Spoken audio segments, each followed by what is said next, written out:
Carrió y Gil Lavedra, gracias por ir, Alfonso. No, a vos, Maxi, por invitarme y bueno, felicito Gil Lavedra, el bloque anterior, me encantó. Creo que puso el foco en la cuestión de la tercera edad, después volveremos a eso. Sí, claro, vamos a volver y me parece que más allá de la campaña hay temas que no se pueden soslayar. Gil Lavedra forma parte del espacio de la línea interna de UNEN que encabeza Prat Gay como senador, Gil Lavedra primer candidato a diputado. ¿Qué pasa con Carrió? Que uno ve las encuestas y dice resurgió, acumula, es nuevamente una dirigente política que es referente en la ciudad de Buenos Aires y por otro lado hace temblar un espacio que necesita sí o sí para tener chances de vencer o al kirchnerismo o al macrismo en la ciudad, estar unido. Mira, Maxi, yo creo que el gran activo de Lilita frente a la sociedad es que ella ha sido desde el primer momento la que denunció cada una de las cuestiones del kirchnerismo, muchas de las cuales después se vieron en la realidad, ¿no? Ayer, no sé si se vio recién, pero Lilita dijo, yo fui la primera en denunciar a Debido, Ricardo, vos fuiste blando. Ricardo es muy humilde y no cerró su párrafo diciendo lo que todos ya sabemos. Lilita le pegó a Debido, que está muy bien. Ricardo metió presos a los represores cuando tenía 35 años, ¿no? Entonces, Ricardo no es un blando. Lo que pasa es que dentro de UNEN administramos la dureza en función de quién es el adversario, ¿no? Y estamos convencidos de que el adversario no está dentro de UNEN, está fuera de UNEN. Y la discusión política que tenemos con Lilita, que bajó el tono ayer, no sé si viste en el debate, es si alcanza con denunciar o si además de la denuncia, que está muy bien, tenemos que agregarle la posibilidad de un proyecto político y la posibilidad de gestión y de ser alternativa de gobierno, ¿no? Esa es la discusión política. Lilita Carrió primero los amarreó a todos y después bajó el tono. Sí. Es decir, mostró que los podías amarrear a todos, porque realmente tiene un ejercicio mediático y de años. No, eso es ya, pero yo creo que además políticamente se dio cuenta que no llevaba a ningún lado, ni siquiera a ella, seguir con esa frecuencia de seguir golpeando, ¿no? A ver, me interesa la respuesta sobre esta otra acusación que había hecho acá en el programa de Grondona Elisa Carrió.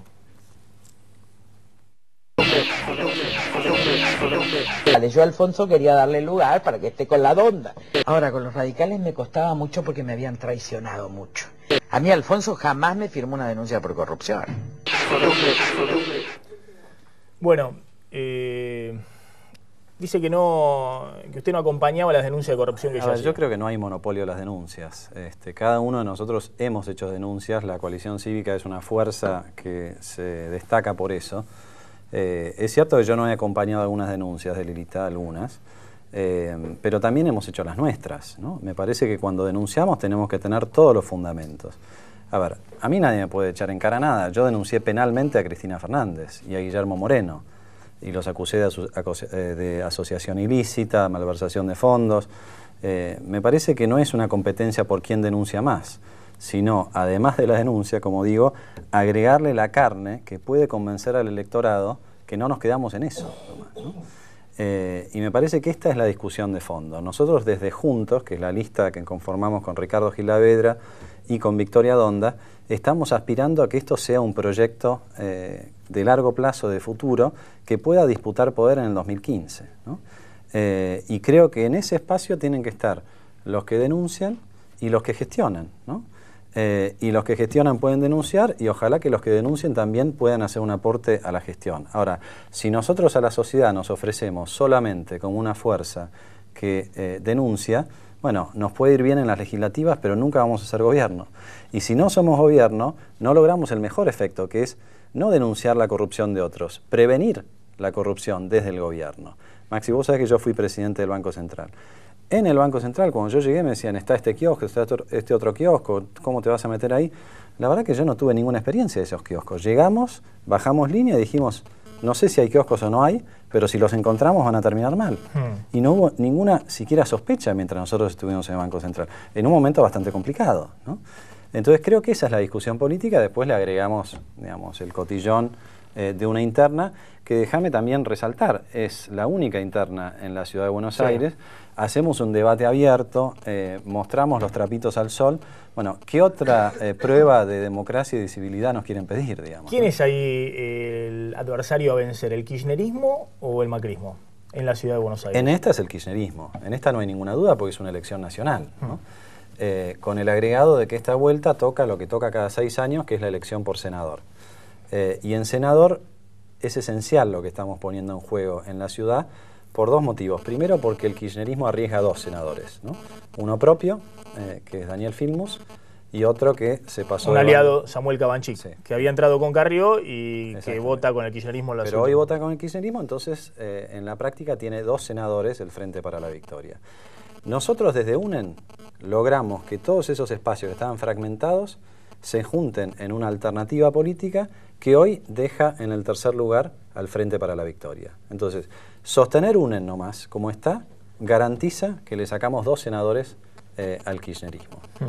Esto es el gran objetivo de esta elección. El Senado es esencial, además, Maxi, porque ahí es donde más bancas renueva el Frente para la Victoria. Si le sacamos 2 en Capital y después se le puede sacar 1 o 2 más en Neuquén y en algún otro lugar, bueno, estamos disputando la posibilidad de que hasta pierda la mayoría en el Senado, ¿no?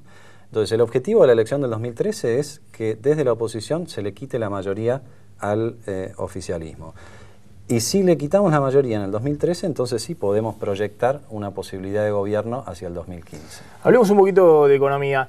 Está la placa de el dinero emitido en el 2003 y en el 2013. Justo hoy salió el informe del Banco Central de circulación de billetes y monedas. Y bueno, hoy evidentemente hay un problema de que hay muchos pesos y pocos dólares. Es un poco el diagnóstico que hace cuando no hace falta ser un experto en economía para darse cuenta. Me interesa un poco la evaluación suya de cómo llega la economía en estas instancias. Yo tengo acá los CEDINcitos, que es lo que quedó del CEDIN. Mañana vamos a explicar bien y demás. Pero quedaron así chiquitos los CEDINcitos. La idea era que se midieran los CEDINes de este tamaño y terminaron quedando así, chiquititos. Se esperaba que podían entrar 4.000 millones de dólares del blanqueo con los CEDINes y por ahora van entrados 11 millones de dólares. Nada. Es algo intrascendente que no compensa el costo político del gobierno de anunciar un blanqueo, ¿no? Pero, ¿en qué estado está la economía? Porque hay otros indicadores que muestran hoy venta de autos, por ejemplo, récord histórico, 15% de aumento en julio, hay aumento de la construcción que se está recuperando, indicadores de que el consumo se vuelve a reactivar. ¿En qué estado está esta economía en este escenario electoral? Mira, hay una recuperación que está muy concentrada en 2 sectores. Uno es el sector automotriz y el otro es el sector agropecuario, particularmente en estos meses de la cosecha de la soja, que es mucho más alta del año anterior. Hay algo de recuperación en construcción por obra pública, pero cuando empezás a mirar, por ejemplo, en el sector industrial, autos creciendo un 30%, el sector industrial creciendo un 2%, vale decir, hay un sector que empuja mucho y todos los otros sectores, alimentos, tabaco, metalúrgica, textiles, todos siguen cayendo todavía. Lo mismo podrías decir del sector agropecuario versus el resto de los sectores. Y esto lo ves con mucha claridad cuando mirás la creación de empleo, ¿no? La creación de empleo sigue estando bastante chata porque es un rebote de 2 sectores que no terminan de traccionar al resto de la economía. Consumo es bastante discutible porque ese es digamos, el eslogan del gobierno, que aumenta el consumo. El consumo venía muy planchado en la primera parte del año porque tenía los salarios viejos del año pasado que se los había comido los precios nuevos, la inflación. Ahora se cerró las paritarias y más o menos se ve algún repunte. Sí, pero con el rebote de la inflación que mostraste hace un rato, eso ya se va cerrando. Es más, si uno mira los números de consumo en venta de supermercado y algunas otras ventas minoristas y lo deflactás por la inflación verdadera, el consumo está cayendo en términos reales. Ahora, en el PBI lo que te muestran es que está subiendo a un ritmo del 5% anual. Y eso me lleva a otra cuestión que no es menor, ¿no? Los números del PBI están totalmente dibujados. Y en eso también hicimos nosotros una denuncia porque creemos que en ese dibujo de los números del PBI, que se puede constatar directamente, vos mencionabas el sector automotriz, récord de venta de autos. Los números del INDEC no coinciden con los números de las terminales automotrices. Para el INDEC se produjeron 200.000 autos más de los que reconocen los propios productores haber producido, ¿no?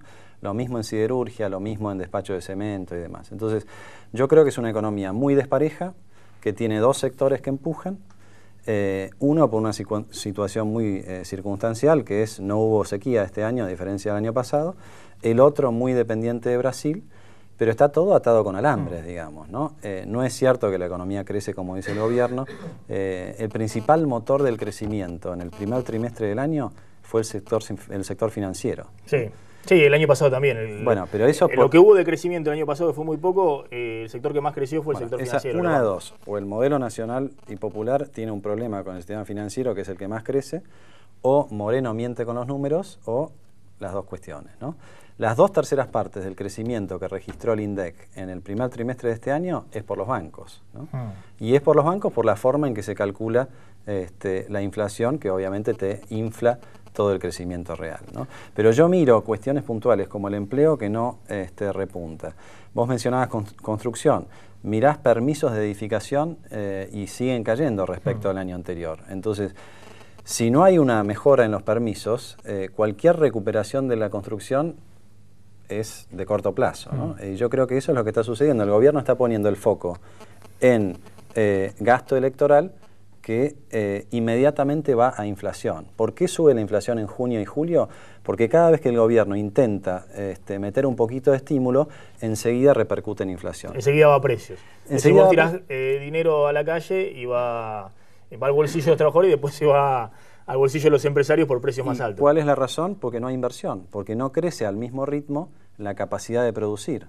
Y no crece al mismo ritmo la capacidad de producir porque al haber desconfianza y no haber cierta certidumbre respecto a la regla del juego, bueno, los empresarios pequeños, medianos y grandes no invierten. ¿Qué pasa con el dólar? El gobierno está devaluando el tipo de cambio oficial, está subiendo el dólar oficial a ritmo récord. 20% en el último año, 30 de julio contra 30 de julio del año pasado. 25 ya. Claro, pero en los últimos 3 meses, si se anualiza, 25%. Es decir, el dólar está subiendo junto con la inflación. Esto es inédito porque siempre el dólar venía atrás de la inflación, era como una especie de ancla. ¿Esto qué supone? ¿Que Argentina puede así acomodar sus variables? ¿Que esto es un riesgo porque alienta todavía más la inflación? Mira, esto lo ato con la discusión anterior, digamos, ¿no? En el caso de las jubilaciones, por la movilidad jubilatoria, que no es un regalo de Cristina Kirchner, sino que es una ley que aprobó el Congreso de la Nación, el resultado es que... Ahora, Cristina tiene razón cuando dice que lo votó el kirchnerismo solo, ¿no? Acompañado, no sé si lo acompañó, el radicalismo no acompañó, me parece, la movilidad. Yo no estaba en ese momento en diputados, lo que Creo que el socialismo pudo haber acompañado, pero si no fue el kirchnerismo. Lo que había eran distintas fórmulas de movilidad y cada uno tenía su dictamen. Ojo con eso también, ¿no? Porque Cristina el otro día salió a pegarle a la oposición con la ley de tierras, ¿no? Le pegó a Carrió, porque no estuvo en esa sesión, y le pegó al radicalismo porque pidió la ley de tierras y votó en contra. Creo que esto hay que explicarle a la gente. A ver, nosotros votamos a favor de la ley de tierras, o sea, yo me salgo de esa discusión. ¿Por qué votó en contra el radicalismo? Porque tenía su dictamen que creía que era mejor. Era más restrictivo. Claro, entonces esto lo tiene que entender la gente. Si yo voy al recinto con un dictamen y pienso que es mejor que lo que ofrece el oficialismo, yo votando por el dictamen del oficialismo estoy votando en contra de lo que propongo, ¿no? Entonces hay que tener cuidado con esa discusión. Ahora volvamos al tema de la devaluación y la inflación. La movilidad jubilatoria. Lo que quedó claro del bloque anterior es que el gobierno tiene una estrategia a partir de la movilidad jubilatoria que aprobó el Congreso de a poco ir cerrando la brecha con esos 5 o 6 puntos de más. Ir mejorándole 5 o 6 puntos por año el poder adquisitivo a los jubilados. Claro. Ahora, Semino lo dijo muy claramente, el problema es que en la tercera edad no hay tanto tiempo. Entonces, si la estrategia es todos los años recuperamos 2 o 3 puntos, bueno, en el interín se van muriendo nuestros jubilados, ¿no? Lo llevamos a una cuestión menos dramática, que es la cuestión cambiaria, pero tenés la misma explicación, digamos. ¿Cuánto tiempo tenés de este atraso cambiario sin que te empiece a generar los problemas que ya genera, ¿no? En las economías regionales? Vos te das una vuelta por Mendoza y la industria vitivinícola ya no es lo que era antes, ¿no? Están exportando mosto a Chile para poder producir en Chile más barato y poder exportar desde Chile, ¿no? Hoy hay algunas empresas que les resulta más barato exportar al resto del mundo desde México que exportar a Chile desde México que exportar desde Argentina, ¿no? Claramente hay un problema de atraso cambiario que no se resuelve con el tipo de cambio yendo al mismo ritmo de la inflación, ¿no? Se resuelve modificando todo el esquema económico, que no va a ser el caso, ¿no? Ahora, ¿qué es esperable después de octubre? un plan para desacelerar la inflación, no, un ajuste cambiario. Es esperable más de lo mismo, ¿no? Es decir, más cepo, más dólar negro y el dólar oficial yendo para arriba. Más barbaridades como esta, ¿no? Porque nos podemos reír que hasta ahora son 11 millones de dólares, pero digamos cuál es la cuestión de fondo, que el gobierno se quedó sin dólares y como no es creíble y no los puede conseguir en ningún otro lugar, ya sea porque persigue al exportador o porque no aprovecha la oportunidad de renovar su deuda a tasas muy bajas afuera, entonces la única alternativa que le queda es garroñarle los dólares negros al que no pagó impuestos, ¿no? Pues esto es la cuestión del SEDIN de fondo. Le hago la última. ¿Cuál es la alternativa nacional? Bueno, ustedes en su espacio verán después si los radicales o Wiener hacen algún tipo de alianza, imagino, y ahí encuentran un referente nacional.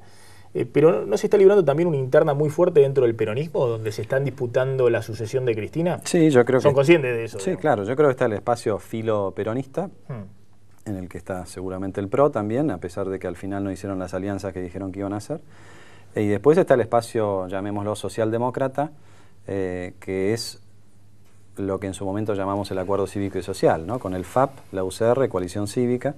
Eso es UNEN, por ejemplo, en la ciudad de Buenos Aires, pero eso también está reflejado con más y con menos en otros 15 distritos en todo el país. Entonces, si nosotros hacemos una buena elección en la socialdemocracia en el 2013 y con la experiencia de las primarias en Capital Federal, perfectamente podemos apuntar a seguir caminando juntos y que en el 2015 no suceda lo que sucedió en el 2009, que se rompió todo por la interna de candidatos a presidentes, que el candidato a presidente del 2015 se resuelva en primarias abiertas, ¿no? Alfonso Prat Gay, gracias por haber estado esta noche en Plan M. Maxi.